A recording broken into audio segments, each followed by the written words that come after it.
নমস্কার বন্ধুরা, কেমন আছেন সবাই? আশা করছি আপনারা সকলে ভালো আছেন, সুস্থ আছেন।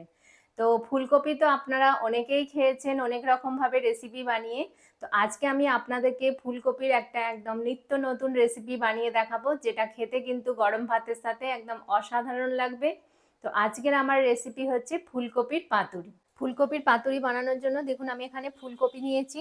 তো ফুলকপিগুলোকে যতটা ছোট করে কাটা যায় ঠিক কিন্তু ছোট ছোট করে কাটতে হবে। এই পাতুরি বানানোর জন্য অবশ্যই কিন্তু এরকম ছোট সাইজেরই লাগবে, মানে বড় ফুলকপিটাকে ছোট ছোট টুকরো করে কেটে নেবেন।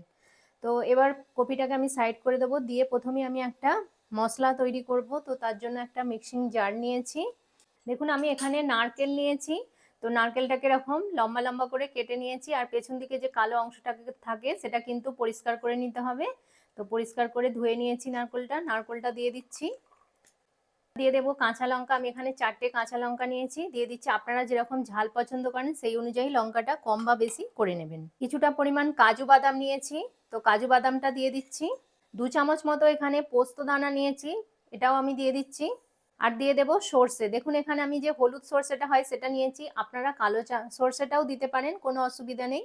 তো এখানে 3 চামচ মতো সর্ষেটা আছে, দিয়ে দিলাম। এবার আমি হাফ বাটি মতো জল নিয়েছি, জলটা দিয়ে দিচ্ছি। এবার এটাকে আমি মিক্সিতে ভালোভাবে একদম ফাইন একটা পেস্ট বানিয়ে নেব।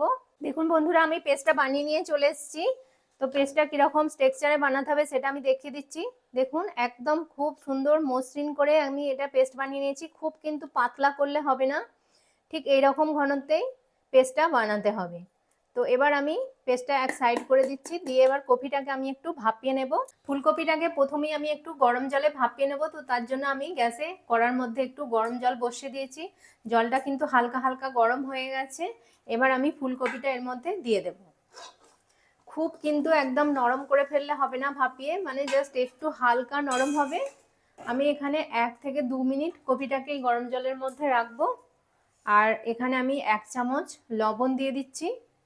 লবণ দিয়ে ভালো করে আমি মিশিয়ে নেব, নিয়ে এটাকে একটু হালকা ভাপিয়ে নেব। খুব নরম হয়ে গেলে কিন্তু এটা একদমই খেতে ভালো লাগবে না, একটু মানে শক্ত শক্ত থাকবে। বন্ধুরা 2 মিনিট হয়ে গেছে, আমি ফুলকপিটা ভাপিয়ে নিয়েছি। দেখুন এর থেকে বেশি কিন্তু আমি আর ভাপাবো না। তো আমি একটা ছাঁচার মধ্যে এগুলো সব তুলে নিচ্ছি, জলটাকে ভালো করে ঝরিয়ে নেব, নিয়ে এটাকে ঠান্ডা করে নেব। এখন ফুলকপিটা কিন্তু এবার ঠান্ডা হয়ে গেছে। এবার আমি সব কিছু দিয়ে ম্যারিনেট করব। তো প্রথমেই আমি লবণ দেব, যেহেতু প্রথমে আমি একবার লবণ দিয়ে একটু ভাপিয়েছি, সেই লবণটা কিন্তু বুঝে দিতে হবে। তো আমি এখানে লবণ দিয়ে দিলাম স্বাদ অনুযায়ী। দিয়ে দেবো 1 চামচ লঙ্কার গুঁড়ো, দিয়ে দিচ্ছি 1 চামচ হলুদ গুঁড়ো। এবার ভালো করে এগুলোকে একটু মিশিয়ে নেব। এবার দেব পেঁয়াজ কুচি, আমি এখানে একটা বড় সাইজের পেঁয়াজকে কুচিয়ে নিয়েছি। আপনারা যদি নিরামিষভাবে বানাতে চান তাহলে পেঁয়াজটা স্কিপ করে দিয়ে বাকি যেসব উপকরণগুলো দিচ্ছি সেগুলো দিলে হয়ে যাবে। পেঁয়াজটা ছাড়াও কিন্তু এটা আপনারা বানাতে পারেন, খেতে কিন্তু খুবই ভালো হবে। দেখুন আমি একটা টমেটো কুচি করে নিয়েছি, টমেটোটা দিয়ে দিচ্ছি। এবার যে পেস্টটা বানিয়ে রেখেছিলাম সেই পেস্টটা এবার দিয়ে দেবো। এর মধ্যে নারকেল আছে, কাঁচা লঙ্কা আছে, পোস্ত, কাজু দিয়ে যে পেস্টটা বানিয়েছিলাম সেই পেস্টটা দিয়ে দিচ্ছি। সব মিক্সিং জার থেকে ভালোভাবে আমি সব পেস্টটা দিয়ে দেবো। আর লাস্টে একটু যদি প্রয়োজন হয় মিক্সিটা ধুয়ে আমি সামান্য একটু জল দেব। এবার দিয়ে দেবো হাফ চামচ মতো চিনি। সব শেষে দিয়ে দেবো সর্ষের তেল। তো আমি এখানে 3 চামচ সর্ষের তেল দিয়ে দিচ্ছি। এবার সব উপকরণগুলোকে ভালোভাবে ফুলকপির সাথে এবার মেখে নেব। কিন্তু খুব পাতলা হবে না, একটু গাঢ় গাঢ়ই মাখতে হবে। ভালোভাবে আমি সবকিছু মেখে নিচ্ছি। দেখুন ভালোভাবে কিন্তু আমার সব মশলার সাথে ফুলকপিটা মাখা হয়ে গেছে।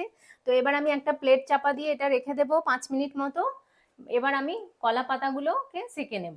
দেখুন বন্ধুরা আমি কলা পাতা নিয়েছি, পাতুরিটাকে মানে কলা পাতার মধ্যে দিয়ে বাঁধতে হবে। তো সেই জন্য দেখুন আমি এরকম ছোট ছোট করে কলা পাতাগুলোকে সাইজ করে কেটে নিয়েছি। ঠিক এরকম ছোট করে কাটতে হবে। আর এই দিকে যে শির মতোটা থাকে সেই শির মতোটাকে কিন্তু একটা ছুরির সাহায্যে মানে কেটে ফেলে দিতে হবে, যাতে বাঁধার সময় কোনো অসুবিধা না হয়।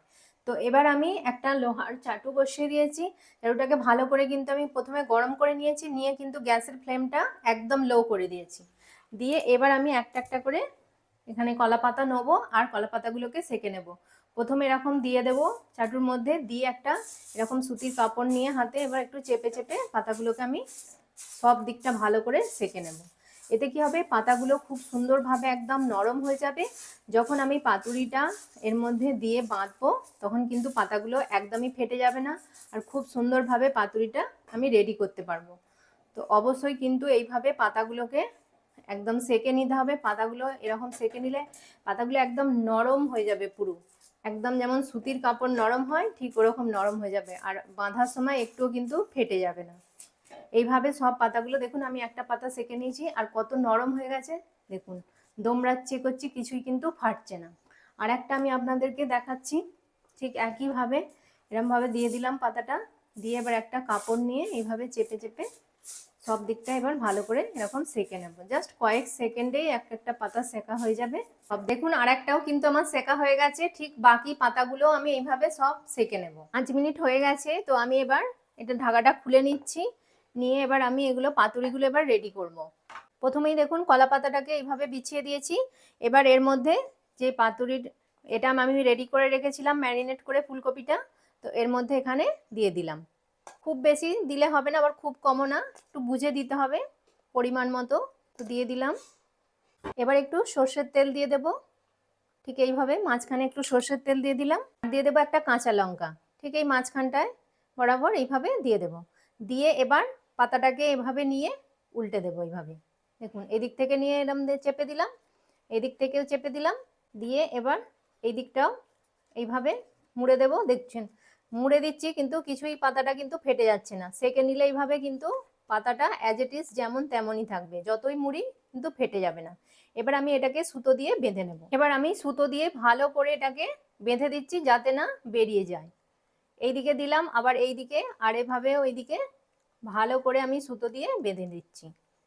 দিয়ে এবার সুতোটা আমি কেটে বেঁধে নেব। দেখুন বন্ধুরা আমি সুতো দিয়ে ভালো করে বেঁধে নিয়েছি, একটা পাতুরি কিন্তু আমার একদম রেডি।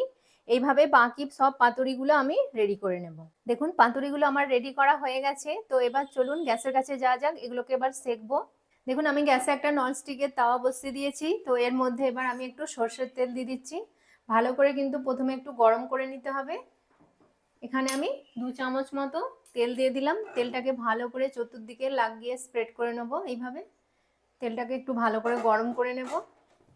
দেখুন তেলটা ভালোভাবে গরম হয়ে গেছে, ধোঁয়া উঠছে তেল থেকে।